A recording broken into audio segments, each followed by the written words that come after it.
Hi guys! I'm Paula. I'm Pam and we're Two Piece Chicks! And welcome back To our episode 18 of 2026 This is episode 3 of the season 2. Perfect! Kaya nyo ba yun na ano? At ako, sa totoo lang, hindi ko ma-imagine na yung consistency natin umabot sa ganito. Actually, totoo, diba? totoo. Kasi the struggle is real, guys. No? Ma-share lang namin sa inyo for a bit lang na the struggle is real sa paghahanap ng schedule, lalo nung December ng recording. Sobrang, kasi busy kami sa mga kanya-kanya naming buhay, ganyan, ang hirap na talagang magtagpo nung mga ano namin. Saka ang daming kaganapan namin. Kasi nung holiday. Ibang klase yung ganap nung ewan ko sa'yo pero ako feeling ko sobrang lala nung dami ng ginagawa nung holidays. Oo, bukod doon, ayaw mo rin kasi lumabas dahil nga traffic. True. Daming tao. Parang lahat ng tao nasa mall, nasa labas nila ng bahay nila. Parang sa 8 billion na tao sa mundo, yung 7.5 nandito sa Metro Manila. Oo. Grabe. Pero merong mga time din naman na medyo maluwag-luwag kasi syempre yung mga iba umuwi din sa mga kanya-kanya nilang mga probinsya. Ganun. Yon. Okay. So, ayun, today, extension pa rin to ng New Year. Ng New Year. Hindi pa kami tapos. Hindi pa kasi ito na yung pinoproject namin na end nung New Year. Ay, tama na.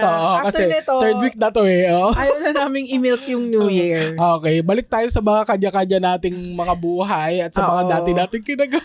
Pero bago natin tuluyang iwanan ang 2025, pag-uusapan namin ang mga bagay na dapat mo na talagang iwanan sa 2025. True. Mga bagay, mga tao, mga pangyayari.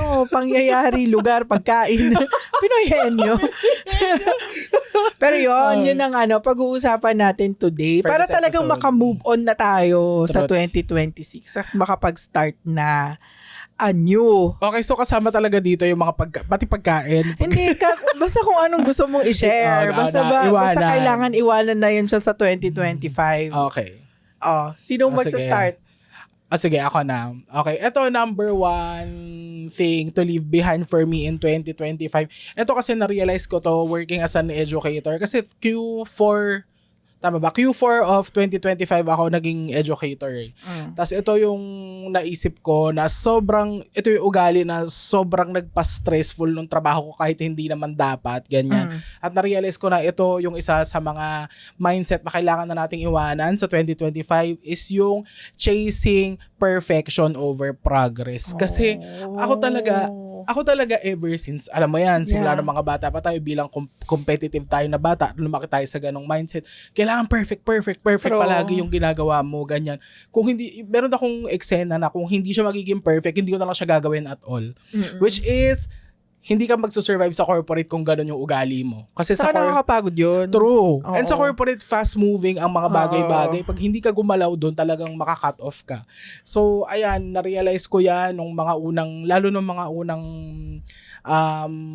tawag dito yung sa classes, yung unang cycle ng classes ay parang feeling ko lagi meron akong kailangang gawin dun sa deck ko, ganyan. Hindi siya maganda enough, hindi siya perfect enough for me, ganyan. Pero alam mo yun, dahil nga nakulong ako dun sa mindset na yun, at habang ginagawa ko siya at habang nai-stress ako, naisip ko, ang importante, I made this exist first. Pwede ko naman siyang i-improve later on. Kailangan lang magawa ko muna siya. Yun nga, make it exist muna. So yun, kasi nagsimula ako sa zero ng yung mga teaching decks ko, ganyan. Even yung mga quizzes, meron akong iba na ako talaga yung nag-build.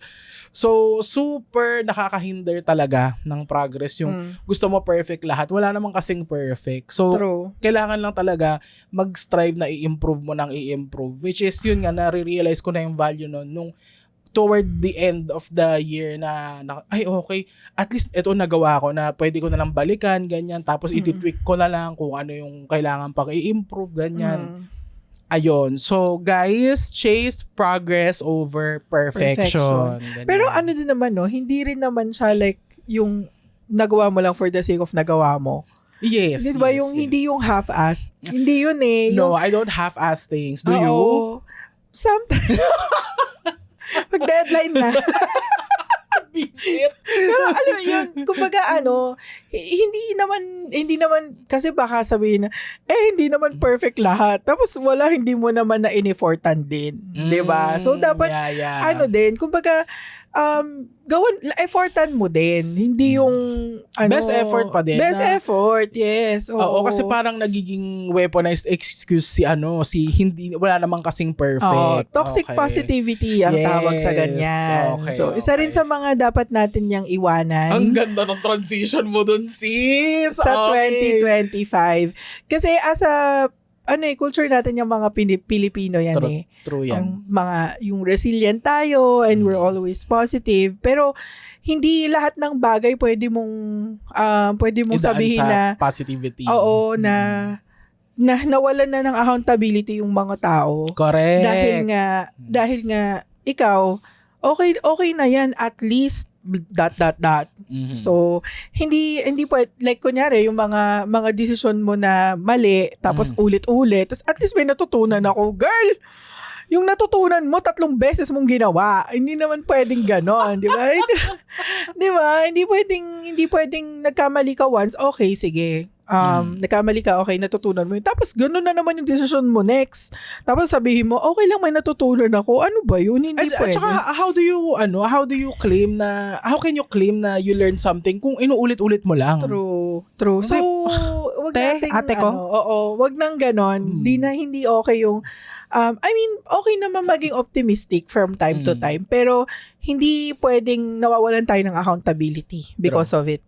And hindi lang yan sa sarili mo, pati yung mga tao sa paligid mo na lagi mo silang binibigyan ng chances and all that, just because sasabihin mo na, okay, sige, next time hindi ko na yun gagawin, at least may natutunan ako. Mga ganon na di naman nakakadagdag ng value yung mga ginagawa nila sa'yo.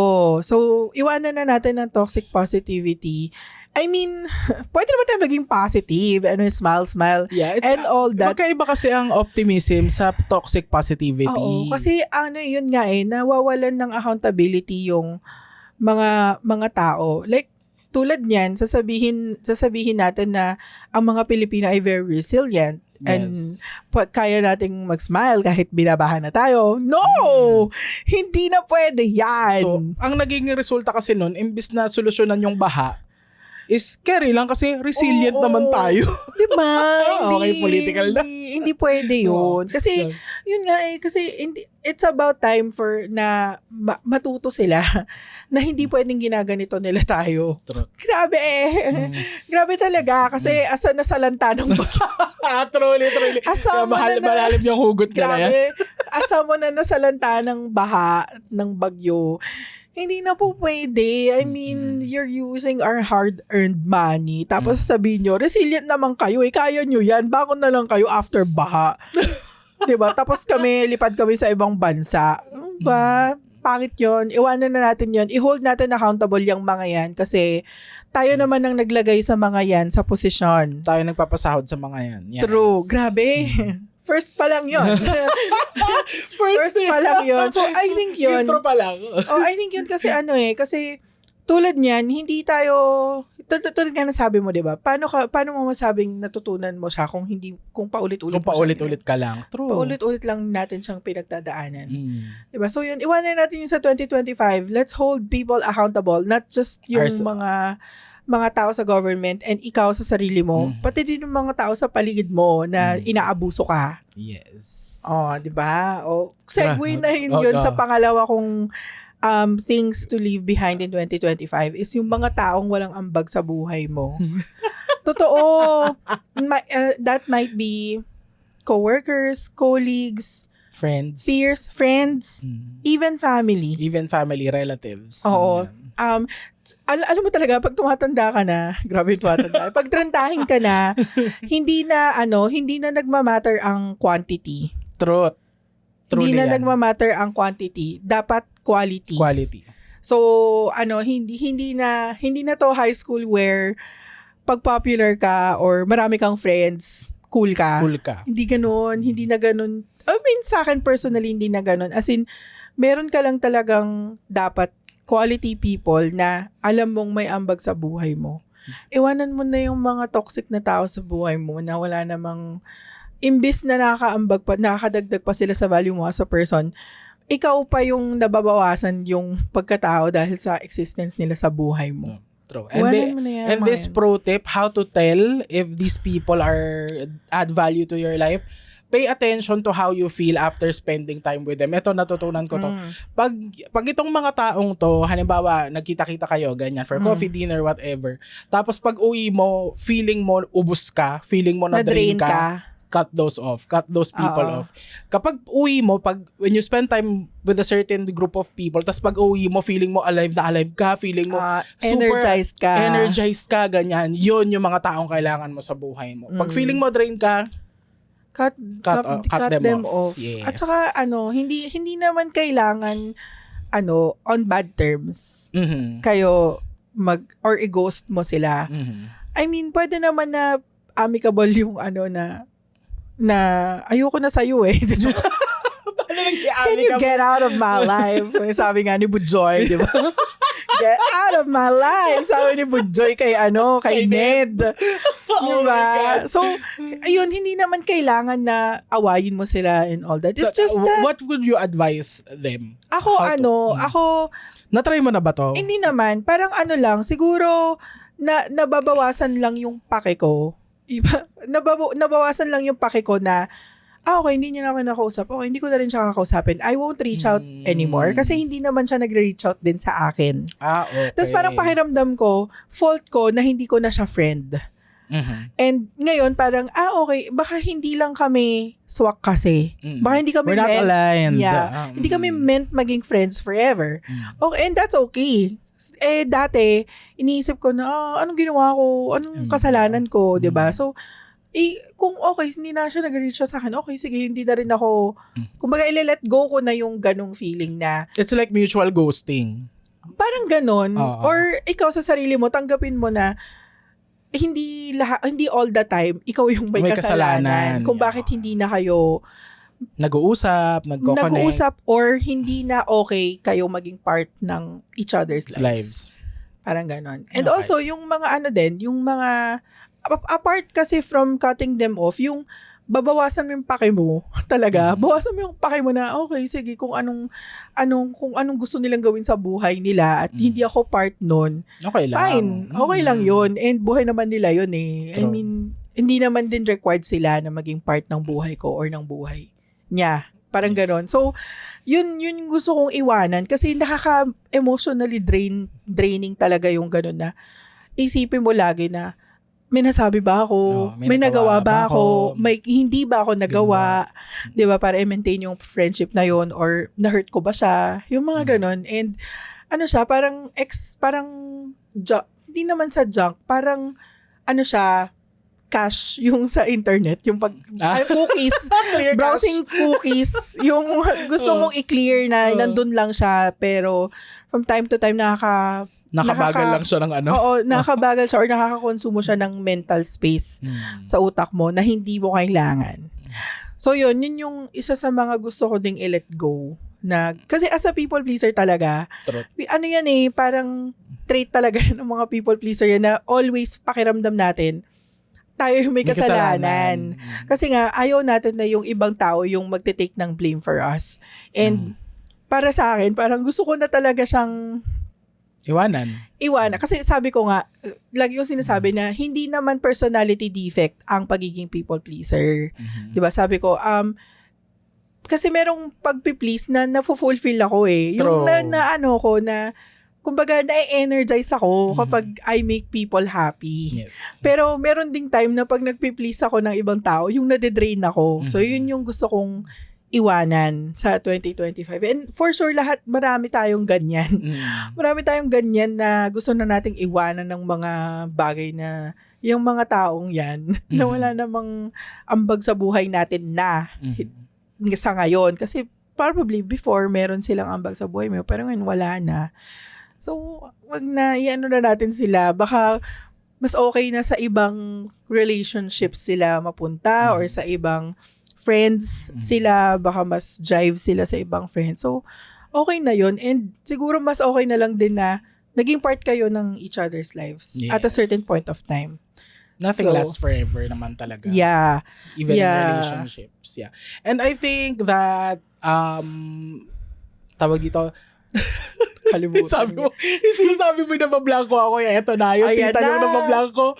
Hindi, okay. Parang feeling ko kasi, karugtong yan itong next na i-share ko na feeling ko kailangan na naniniwala ako pala na kailangan na nating iwanan sa 2025 is taking things personally. Kaakibat to nung True. na nakatulad niyan na feeling mo may nagawa ka or may hindi ka nagawa.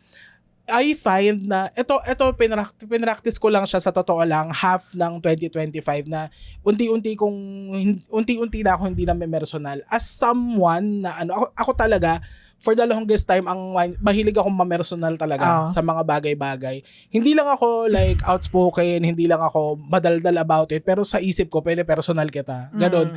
And it's like it's created a whole new level of hell sa utak ko na pag na-personal ako ng mga bagay-bagay. When I started practicing it slowly halfway into 2020, after ng first half ng 2020, this is June onwards, na naisip ko parang baka hindi naman baka wala naman yung hindi naman siya mean-spirited ganyan. Baka wala lang talagang ayaw niya lang at hindi ko kasalanan yun ganyan, na siguro wala naman akong ginawa kasi you know what you do eh. 'Di ba, as a person alam mo kahit pasabihin mo na hindi mo sinasadya, alam mo kung ano yung ginawa mo. And ako, I hold myself accountable to that to that level, that high a level na aware ako sa mga ginagawa, sinasabi ko sa mga tao, kaya maingat din ako most of the time. So, most of the time. It's something that I'm still growing into, no? So, in progress pa rin. Na I pay attention to what I say, what I do around people, ganyan. Kaya, naniniwala ako na siguro it's when people do things to you or not do things to you, it's a reflection of their preference, of who they are, of who Ang ganda na sana sasabihin ko. Ano ba yan? Wala na to. Hindi na to aabot sa reels. Makakat tayo dito. Okay. Ayan, nakalimutan. Ulit.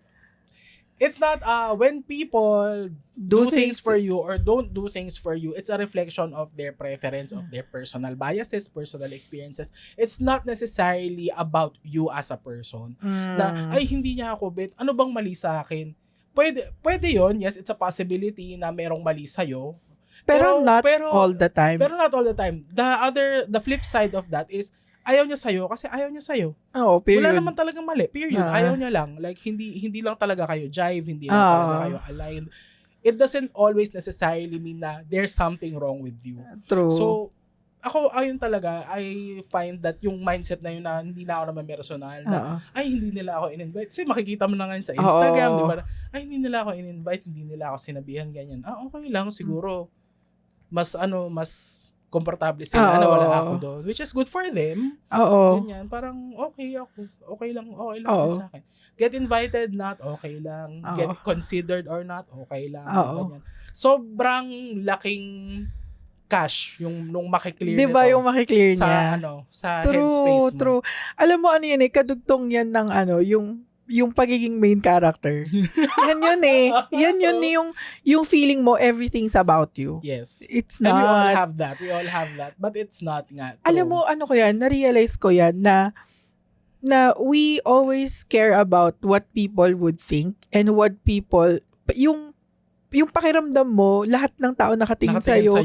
Girl, hindi. Wala silang paki sa'yo most of the time. Nobody is thinking about you. True. Or yung pag wala silang paki sa ginagawa mo. Like, for example, ikaw, feeling mo, pag nasa public place ka, feeling, human nature yun eh. Yung feeling mo, ay, ang daming tao, ang daming nakatingin sa akin. Girl, walang may pakialam sa'yo doon, basically, kapag nasa public ka. Kasi sila, sa utak nila, ang paki nila, sarili lang din nila. True. Diba? So, yun eh. Kaya, tsaka yung other nakatugtong niyan is yung let them theory. Yes. Narinig ko lang din to. Shout out Mel Robbins. Kay Mel Robbins. Yung let them. So, kung gusto nila na hindi ka doon kasama, yan mo sila. Let them. So, yun nga kadugtong yan ng pagbabawas ng pake. True. Sa mga bagay na hindi naman dapat pagtuunan ng pansin At hindi dapat nag-occupy ng space sa utak mo. Yes. True. Ayan. So, ayun nga na alam mo, it took me a while to learn that mindset na walang nanonood sa akin. Oo. Kasi for the longest time ako din si main character. Oo. Na feeling ko pag nasa yun nga, public place tas ang daming tao, ganyan masyado akong conscious. Ganyan. I think it's an evolutionary trait, no? Oo. Kasi nung hindi pa tayo ganito, nung hindi pa tayo tao, syempre dapat aware ka sa paligid mo kung may predators, 'di ba?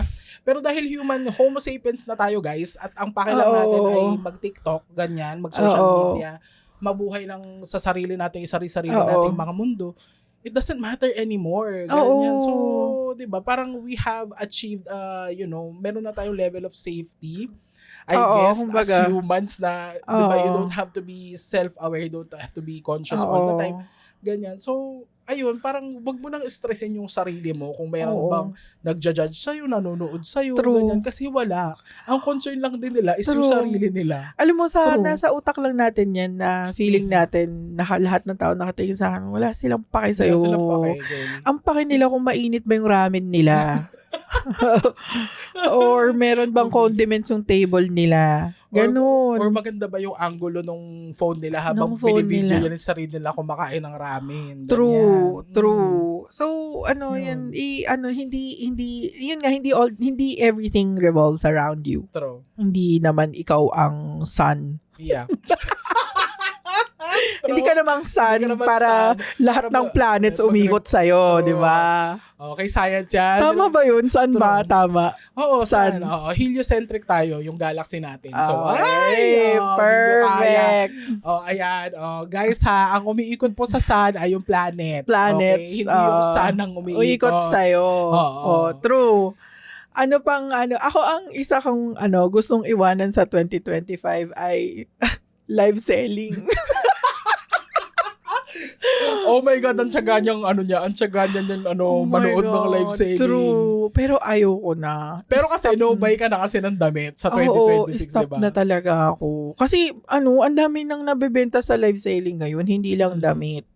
Maski action figures na bebenta sa live selling. God. Kaya gusto ko siyang iwanan. Kasi gusto ko nang iwanan ang live selling kasi hindi siya nakaka-addict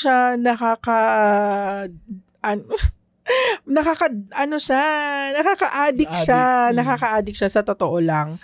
And then bukod kasi dun sa mabibili mo yung product, yung adrenaline kasi yung makikipag-unahan ka ng mine. Yun may kasama siyang ganun. Kaya nakaka-addict siya. Kaya first ako. Ang dami nun, nasa out of ilan yun? 100, 150 na tao na nanonood na. Ako naman, yan ang ayoko sa live selling. Kung sa'yo, you find that adrenaline, may adrenaline inducing. Sa akin, stress inducing yun. Yung kailangan mo makipag-unahan sa mind. Nakakatuwa yun. Kasi, tapos girl, meron siyang community. Totoo, meron siyang community na kasi syempre, mind ka ng mind, tapos malalaman mo kung sino yung mga nagmamind dun sa live selling. Tapos makikita mo yung mga ibang mga nanonood, wala silang namamind. So yung community, nagmamind for that person. Grabing supportive community ang mga live selling. Lalo kapag sobrang competitive nung live selling na ang daming nanonood. Kasi kung mga 5 or 10 lang kayo, madali lang mag-mine eh. Pero pag mga nasa 200 plus kayo, ang dami mong kalaban. Kaya parang na-addict ako for some time dun sa live selling. Dumating sa point na, kasi syempre yung bahay namin maliit lang. Bahay namin. Or hindi naman, sakto lang siya. Kumbaga, yung phone ko, maririnig siya sa ibang room kapag nakabukas yung door, parang ganon. So, pag nagla-live selling ako, nalalaman ni Kit. Pag nagla-live selling ako. Kasi babanggitin yung pangalan mo. Pag ikaw yung nakamain, babanggitin yung pangalan mo. Paula, yours na, ganon. Tapos, nalalaman niya na nagla-live selling ako lagi. So, nahihiya ako na ako lagi yung nakakamain. So, dumating sa point na pinalitan ko yung pangalan ko talaga. Oh my God! Pinalitan ko siya ng pangalan nilagay mo? Jennifer. Jennifer! Wala.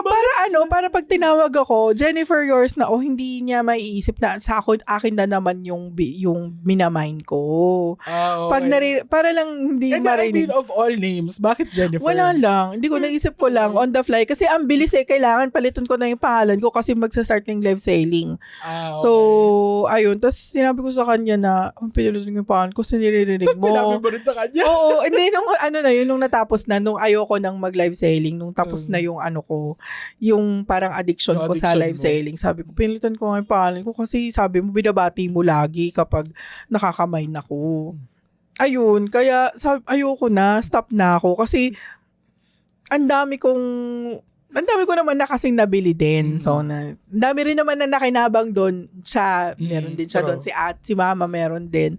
Pero ayoko na, stop na ako kasi siya, hindi mo kasi makokontrol doon kung gaano kadami kasi sobrang mind ka ng mind hanggang sana, dami na pala noon, hindi mo na hanggat babayaran mo na, dami na palang nandun sa cart mo. So, gusto ko na siyang iwanan and spend responsibly sa mga, and then nga, Since sinasabi ko yun sa mga estudyante ko na, alam nyo ba, ang tawag dito, ang solusyon sa mga ganyan, mga addiction sa mga pagbili ng mga bagay-bagay ay mawalan ka ng pambili. But at this point, it's not possible anymore kasi we may stable ang income and everything. Pero yun talaga ang doon, gamot doon. Kung wala kang pambili, hindi ka bibili. Tsaka ayun nga, yung toxic positivity na naman na deserve mo yan. Most of the time, hindi natin deserve, guys. Kasi minsan, bumibili lang tayo kasi nakasurvive tayo for the day. Which is the bare minimum. Small win din naman yun. Pero araw-araw na lang nang ginawa ng just deserve mo. But it's the bare minimum to stay alive for a day. Diba? Oo. Ayun, Survive for a day. kaya i-stop na. Tama na. Iwanan ko na sa 2025 ang live selling and maging responsible. Tayo. Since marami tayong no by 2026, hindi na tayo mag-live selling. Ayun. Ano bang mo? Okay, since nasimulan na tayo sa mga bagay na iiwanan sa 2026, akin, I would admit it's a struggle until now. Pero yung any sugary drink. Oh my God.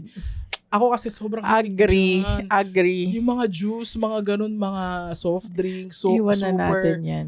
Ang dadalhin lang natin sa 2026 ay Coke Zero. Mountain Dew Zero, Royal Zero. Uy, shoutout pala sa lahat ng manufacturer ng soft drink ka. Salamat sa pa-zero nyo. Iba-iba na.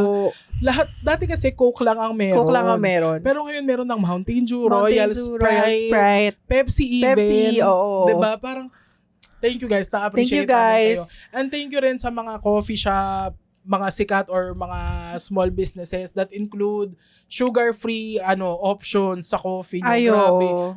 Na-appreciate. Lalo, nauna ko yung nakita sa Pick Up Coffee dun sa BGC. Talaga meron sila? Meron silang sugar-free na na option na drink. Perfect. Oo. Although, meron silang ginamit na alternative sweetener. Stevia. Stevia. So, matamis pa rin siya pag ininom mo. Pero, it's Zero sugar na siya. Zero sugar na siya, sugar-free. Ayan, iwanan na yan sa 2025. Dahil bukod sa diabetic na tayo, guys, ay hindi talaga siya parang nandun na ako sa point ng, nandun na ako sa point ng buhay ko na kapag nasobrahan ako sa mga ganyang klaseng drinks, feeling ko matetegibum na ako.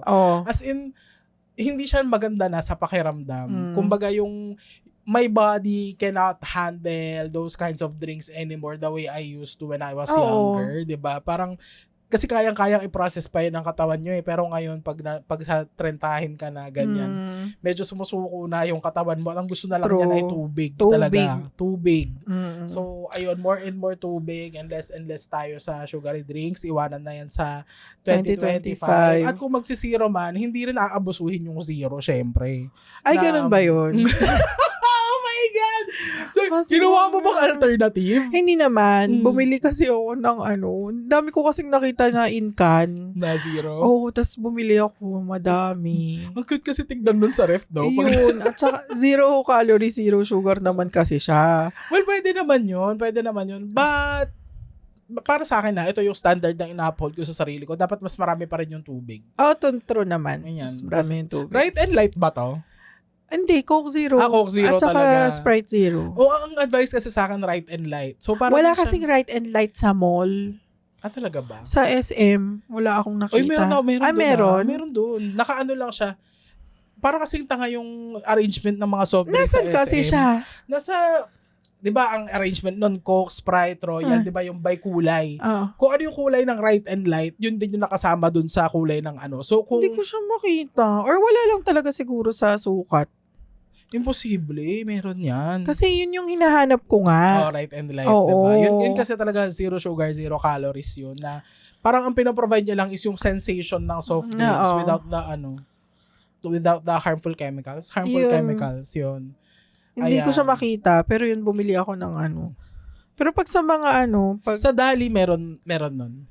sige. Dali, try mo. Try ko. Ayan. Shoutout Right and Light, baka naman. Oo, padala niyo po Padala kami. niyo kami. Ang favorite ko ay cucumber at lemon. Totoo? Oo. Sige nga, tatry Kasi ko yung nga. lemon, lasa siyang Sprite. And then the cucumber is parang ano siya, para siyang cucumber water na fizzy. Okay. Sarap. Yan. Sige. Yun, tinry. Gusto ko din yung orange. Root beer. Meron silang root beer na flavor. At yung latest pala nila na super nagustuhan ko, yung watermelon and kiwi. Sarap. Ayan, pinlag na natin yung right and light. O baka naman Padala right niyo and light. po kami ng Padala niyo po kami ng product sample. Hindi po namin kasi, ako lang hindi ko kasi kayo mahanap sa mga mall. Hindi ko alam kung bakit. Kaya, yung Coke Zero na lang ang Next time binili nga, ko. samahan kita sa SM Sukat. Huntingin natin. Kasi mahirap din siyang hanapin sa SM Bikutan, pero meron. Okay. Nasa, tricky lang kasi yung arrangement ng soft drinks. Okay, sige. Ayun. Try nating hanapin yan siya next time. Ayan, iwanan na sa 2025 ang mga sugary drinks, soft drinks, yung mga juice drink, ganyan, mga juice, mga tang, gano'n. Okay lang naman siguro yan once in a while, pero yung araw-arawin. Ako kasi for the araw-araw ako niyan dati.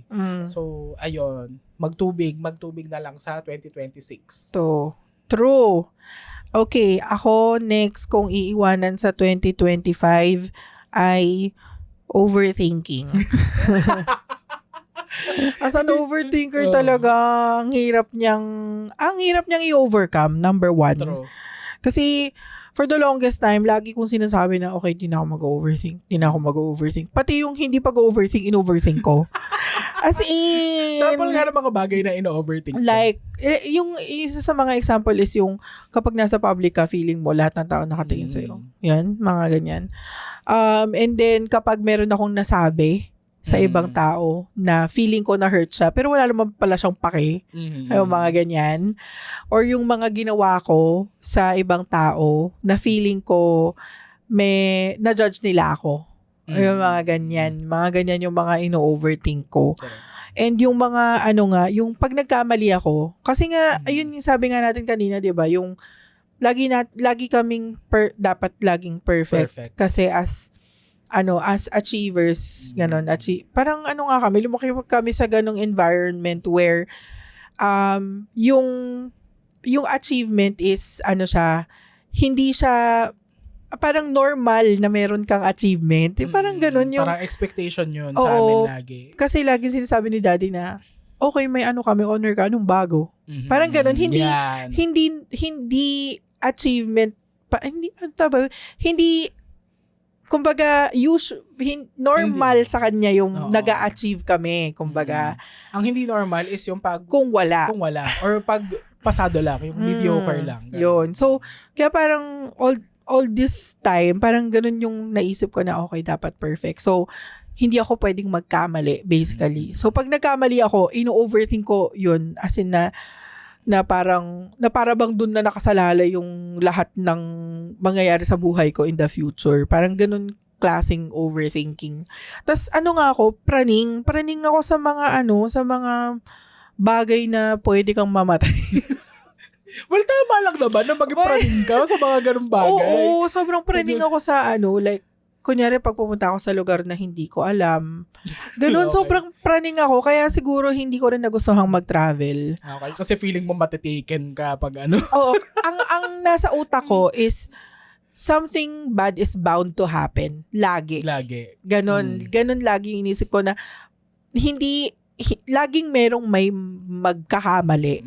Magiging mali sa mga bagay na mangyayari sa akin. So, laging ganun yung iniisip ko na para bang lahat na lang na parang hindi ko na, kunyari, kung, for example, meron akong gustong itry. Tapos isipin ko, pag kasi ginawa ko to, ganito yung kailangan kong pagdaanan. Tapos, ayoko ng pagdaanan yun hanggang sa hindi ko na nagawa yung gusto kong gawin. Diba? For the overthink. So, wala na. Kumbaga, hindi tuloy ako nakapag-try ng mga new things. Dahil nga, ino-overthink ko yung mga pwedeng maling mangyari. Imbis na in-overthink ko na lang siguro kung pwedeng magandang mangyari. So, yun. Siguro lang din. Parang yun nga, ayoko kasing mag-take ng risk eh. Kaya parang gusto ko lagi plakado, yung planado lahat na okay, kung pupunta tayo dito, ito yung possible mangyari, ito dapat yung gagawin natin. Dapat meron tayong backup na ganito, meron tayong backup na ganyan. Kaya borderline hoarder ako kasi lahat ng kailangan mo, meron ako. Diba? Akalain mo, nagpunta ako sa... Ay, nauubusan. Totoo. Akalain mo, nagpunta ako sa karaoke na meron akong salon pass. Diba? As in, yung isang friend ni Kit, kasi ang sakit daw ng likod niya. Inoferan ko siya ng salon pass. May salon pass ako. Gusto mo? Sa karaoke yun diba? So, grabe. Ganun ako mag-overthink ng mga bagay. And meron akong kakilala na mas malala pa mag-overthink sa akin. And I could only imagine kung gaano kahirap yun. Yung sa akin nga, crippling anxiety borderline na siya na sobrang lahat ng bagay kailangan ko, iniisip ko na hindi ako nakaka-function. So yun, gusto ko siyang i-overcome. Iwanan siya sa 2025. Pero I know, alam ko na hindi yan overnight na pagka nasa episode na to, ay wala na siya. Hindi ganon. You have to work on it, especially those things na you have lived with for so long, for some time na kasi itong mga pinag-uusapan namin na to, itong habits na to, there were 25 years ng namin, ng buhay namin na yun yung pinapractice namin, yung katulad niyan, pag-overthink, yung pag taking things personally, mga ganon. Ako din may pagka-overthinker ako, pero I started working on it siguro after pandemic na wag ako kasi nung pandemic lahat tayo nag-overthink, 'di ba? So parang sabi ko para mabawasan man lang, kumbaga takot na nga yung buong mundo. Takot ka pa dito sa loob ng sarili mong bahay, sa sarili mong utak, sa sarili mong mundo. Paano ka na mabubuhay, 'di ba? So ayun, there is a difference between being a planner, being a reasonable planner, and being an overthinker. Okay lang naman magplano ka for things kasi 'di ba kailangan din prepared ka. Kailangan prepared ka. Pero yung tipong nag-prepare ka na nga, i-overthink mo pa yung preparedness mo, iba na yun. True. That's overthinking na na siyang paranoia na siyang maituturing. So, ayun, I can attest to that, no. Meron din akong eksenang ganyan na medyo paranoid ako. Pero I've also learned na ayun nga, sometimes you just have to jump. It just has to be a leap of faith. Oo, leap of faith lang talaga, guys. Kung hindi mag-work, at least we tried. Kung hindi mag-work, at least we tried. And you will find something na, hindi to nag-work. So, hindi mo na siya ulitin next time. May lesson pa din doon. It's not about the failure. It's yung ito nga gusto ko i-share sa inyo, isa to sa mga influencers, mga boss ladies na fina-follow ko, si Leila Hormozi. She always says this na champions do not punish themselves longer, they recover faster. So pag nagkamali sila, ipipinpoint kaagad nila kung saan sila nagkamali and then they will try again but not doing that thing kung saan nagkamali. And then they just repeat that process over and over until they find out something that works. Which applies to life and to scientists, ganyan, 'di ba? Yung kala niyo ba yung mga gamot na yan isang try lang yan na na-discover? Hindi, maraming pagkakamali, maraming testing yan, everything bago siya nag-work. So dapat ganoon din yung mindset natin sa life na try and try succeed. Die. Succeed. Ayun nga sa pag-overthink. Isa yan guys sa mga bagay na hindi deserve ng space sa utak nyo. Mo. Kasi mai-stress lang kayo, ganyan. At hindi True. na nga katulad ng na-share ni Paula, hindi na niya nagawa yung gusto niyang Oo, gawin kasi nga in-overthink niya. Hindi mo na tuloy na enjoy True. yung life in general kasi ang daming naghihinder sa'yo na nasa sarili, utak mo lang. Sarili mo lang naman. Nasa utak mo lang naman lahat yan. Ganon. So, hindi siya ayun nga, although, yun nga, sabi nga natin, okay din naman mag-prepare kasi ang pangit din naman na nagpunta ka lang doon tapos wala ka man lang plan B. Ganon. Yun naman talaga. Diba? Yung, alam nga namang wala kang walang, basta. Ayoko na mag-explain. In-overthink mo. na. Pero yun, gusto kong iwanan. Kasi ang tagal na yan eh. Ang tagal ng... You're still working on it until now. Oo. Tapos hindi siya okay sa pakiramdam kapag yung sobra na yung overthink mo. Kasi talagang hindi ka makaka-function. Talaga na most of the time, lahat naman ng inisip mo, hindi naman nangyari. True. Oh. Worrying means you suffer twice. Yeah. Yan. So, don't worry, be happy. Be happy. Just like Jollibee! Naipasok na naman si Jollibee. Oh, ayun. Meron ka pa? Baka iiwanan sa 2025 ay ito talaga na pinapractice ko na siya ever since I got my dream job. Maging on time palagi sa mga bagay-bagay, especially for work kayo ganyan. Kasi okay, aminin na natin sa ating mga Pilipino, pag pamilya, kaibigan, may leeway 'yan, 'di ba? May ano pa rin 'yan. May pagcha-champion pa rin konti ng Filipino time. But if it's for a job, for something na you're being paid to do, ganyan, be on time please kasi it's one of the forms of respect talaga. True. Pag on time ka doon sa usapan, wala. Okay yun. Okay yun. That's kasi, when you build a reputation na you are reliable, ganyan. True. It will get you places. It will get you in rooms you never thought you'd be. Ganyan. So, ayun, mag-practice na tayo na kapag trabaho, ganyan, wag na tayong malilate. Ganyan. True. At saka hindi lang sa lahat, pati sa mga bagay na kailangan mo i-submit. Ganon. You have to be basically iwanan na natin ang katamaran sa 2025. Kadugtong niyan ay yung doom scrolling at brain rot na mga content. No. Pag-consume ng brain rot content. I mean, hindi, meron kasi akong friend. Si DC kasi, I mean, okay lang naman. Shoutout sa'yo, DC. Okay lang naman. Kasi yung conversation namin, puro brain rot lang sinesend niya sa akin na mga content sa IG. To the point na nabago na yung algorithm ko dahil nga sa mga brain rot content na sinesend niya. Sample? Yung mga pusa na sumasayaw. Nakikita mo ba yun? Mga pusa na in-AI tas sumasayaw sila. Iwan na natin yan sa 2025 DC, please. Oo. Yung mga ganun, I think yung doom scrolling nga, kasi magugulat ka, 2 hours, 3 hours, sinispend mo sa doom scrolling. Truly. Diba? Imbis na gumawa ka ng productive na bagay. Gusto ko na siya iwanan sa 2025 kasi grabe nagugulat ako. I'm amazed at how much time na spend ko sa doom scrolling na hindi ko napapansin na 2 hours na pala akong ganun lang ako. Consume lang ako ng brain rot content at scroll lang ako ng scroll.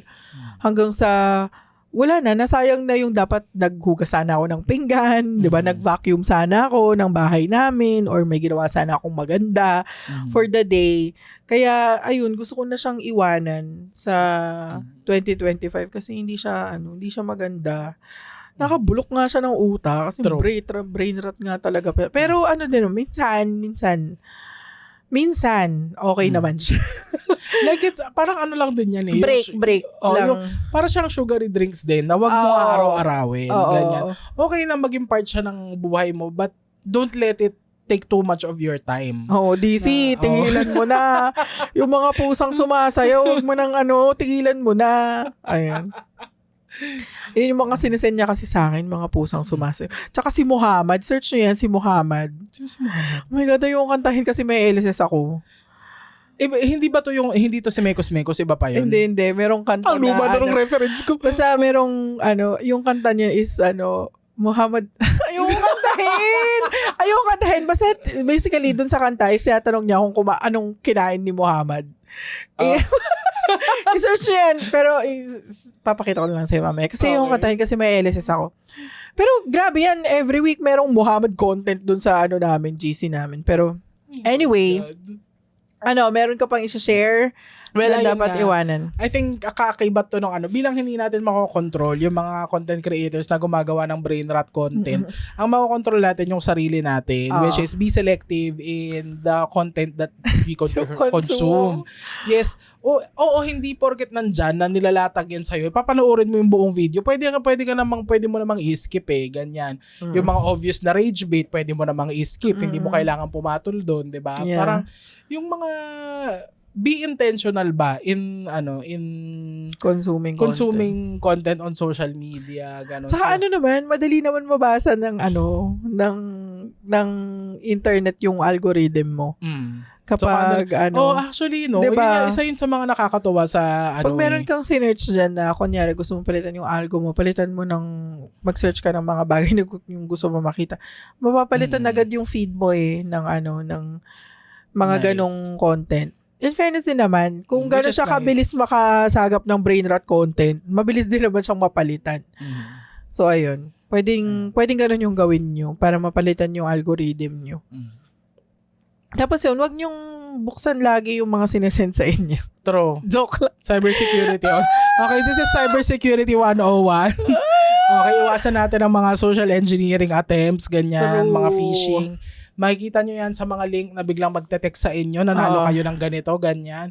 Wag po. Tsaka kayo din naman, wag na kayo magsasend kasi ng mga ganyan-ganyan. Yung mga nagpo-forward lumaban pa ng mga kayo ng tama. My God. Trabaho kayo ng ayos dyan. Yan na yung mga iwanan. Iwanan na din yan sa 2025, yung mga hindi lumalaban ng patas. Iwanan nyo na yung mga illegal. Mga masamang bagay na dapat hindi nyo ginagawa. Alam namin hindi tayo yayaman sa paggawa ng legal, pero wag din kayong gumawa ng illegal. That's the Wag na lang kayo pahuli. Gago. Wag kayong pahuli. Kasi wala na yun. Pag nahuli ko, wala na. Hindi na kayo, ma-freeze lahat ng accounts nyo. It's goodbye Philippines na talaga sa inyo. Oo, matapos kukuhanin lahat ng 46 nyo na kotse. Tapos kulong kayo niyan. Tapos babatuhin yung nyo, bahay nyo. Did that happen? Okay. Yun. So, ano pang natin? May iwan natin sa 2025?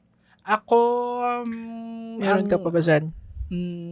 Iwan sa 2025, yung hindi pag-aalaga sa sarili in general. Na, parang iwanan ko na yung version ng sarili ko na yung poor yung choices pagdating sa food, pagdating sa money, ganyan. Self-care, financially, physically, emotionally, ganyan. Yung yung ginost na nga ako, hahabulin ko pa, tatanungin ko pa kung gusto ko pa ng closure ba, ganyan. Tanga yan siya. Tanga yan. Very taka talaga si ate nyo. Uy, iwanan niyo yung mga ganyan na. Iwanan nyo natin yung mga gano'ng attitude natin. Just like we said earlier, di ba? Pag ang tao hindi ka pinili, that's more about them, not about you. Most of the time. Meron din naman time na talagang kaiwan-iwan ka. Pero most of the time, when you've done everything right, tapos iniwanan ka pa din, preference na yun nung mag-iwan sa'yo. Hindi yun comment sa kung sino ka bilang tao. Ganyan, okay, naliliis na tayo. Wag na tayong tatanga-tanga ha. Iwan na kasyongahan sa 2025. Kasyongahan sa 2025. Ayun. So, ang iwanan ko din, yun nga, yung poor choices sa, yung pagpili ng doom scrolling or brain rotting imbes na mag-exercise, ganyan. So, hindi naman kailangan na super high intensity exercise agad yung mo, lalo na kung hindi ka naman sanay mag-workout. Pero yung intention lang ba na to move, 'di ba? Versus yung nakahiga ka tas nag-i-scroll ka lang, maglakad-lakad ka, labas ka diyan, lakad-lakad ka sa village nyo or whatever. 'Di ba? Parang ayun lang, to move more movement, ganyan. Iwanan na natin yung bed rot. Yung bagong term yan, yung bed rot. Yung nasa ano ka lang, nakahiga ka lang, hilata lang, ganun. Ayan. At iwanan na din nga ang paghabol sa mga Oo, ghoster. guys. Tama na yan. Tama na. Kung hindi kayo pinili, wag nyo ring piliin. True. Ano nyo yung mga, ay nako talaga. Hanap na lang tayo ng mga pipili sa atin. Ganyan. True. At saka yung mga yung mga lalaki, yes talagang Akala ko yung naman. mga lalaki na mga na merong mga ginawang hindi maganda sa inyo, wag nyo na silang patawarin. Kasi, Hindi, totoo naman. kasi hindi sila matututo. Tsaka yan, desisyon nila yan, kailangan nilang ma-experience yung consequences ng maling desisyon nila sa buhay nila. Ay naku, talaga, nakuha niya talaga yung inis ko talaga. Isang taong yun. Basta, kuha niya talaga yung inis ko. Pero, ayun, iwanan natin yung mga ganyan tao in general na naman, ulit-ulit na pinipili. Ay naku talaga si ate. Ate ko, tama ka na. Stop mo na yan, i-block mo na yan siya. Wag mo nang i-message siya at tanungin kung kumain na ba siya. Wag mo nang i-good morning yan. Dapat hindi maganda yung morning niya lagi. Dahil deserve niya yun. Dahil deserve niya yun. Mali yung desisyon niya. Ayun, ang ikaw. natin. Ako, wala na akong gustong iwanan. Gusto ko na silang dalin lahat.